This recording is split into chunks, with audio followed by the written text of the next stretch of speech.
down to the Butler Invitational, which was one of the first outdoor track meets. And I had they released the Big 33 list. Now, I actually was not on the original list, but William Peterson, who's from Laurel Highlands, played at Michigan, and I have a funny story about that. He dropped out because he hurt his ankle, which I found out during track season, and so I was an alternate. And Ron Rudler happened to be a coach that year because we had gone to 2 Western Finals. Right. And so I was invited to play in the Big 33 as an alternate. And so now I'm in, and it's track season. And we're at the Butler Invitational. You see Lavar, and he's got his, tattoo of the Nittany Lion on his bicep. He's just been named Player of the Year. And so I walk up to him, and I'm like, hey, I'm Laban Marsh. I'm going to play in the Big 33 with you. And he's kind of like, well, everybody's coming up to me. Do you want an autograph? And then we end up running, and he finished second, and I won. And as we stand there, he's like 6'5". So I'm on the podium at number 1. He's at number 2, still taller than me. And so he looks over and he says, "All right, you're Big 33 material." And so for me and for any kid, when you have the Player of the Year saying, all right, now you're legit, right. And then we go down to the Baldwin Invitational, and that's where I ran into William Peterson. And this dude is yoked.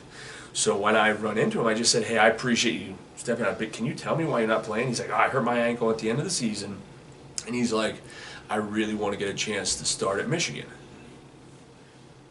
You want to go to Michigan as a freshman in 1997? So I'm like, okay, we run. Again, I beat Lavar first and second in the Baldwin Invitational. And then I get to college at UConn. The very first opening day, we have a night game. So I'm watching TV in the hotel, and Michigan's on TV. And I hear, that's Peterson's second interception of the game. So William Peterson, who stepped out of the Big 33, and I filled in for him, not only ended up starting for Michigan, they won a Rose Bowl, and he was opposite of Charles Woodson. Wow. So as a true freshman. So, I mean, like, it is crazy when you talk to different athletes and hear their story. I mean, if not for William Peterson stepping down because he thought he could start at Michigan, Laban Marsh is not playing in the Big 33, where I got to play with Brett Veach, who's the general manager of the Chiefs now. Okay. And James Mungro. I just was up at Syracuse yesterday for the UConn game. James Mungro played at Syracuse.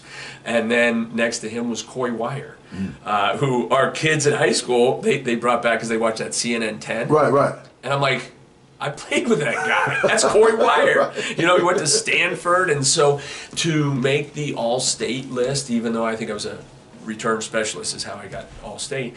But then you look back at that All-State list, and a lot of those guys were in the Big 33.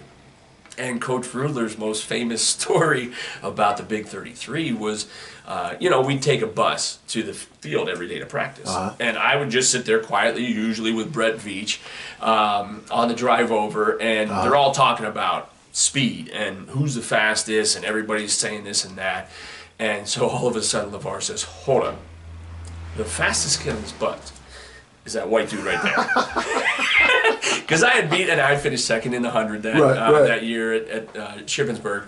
But I wasn't going to say anything, but again, it's the same thing. Like when he points it out, people start to listen to it, right? Yeah.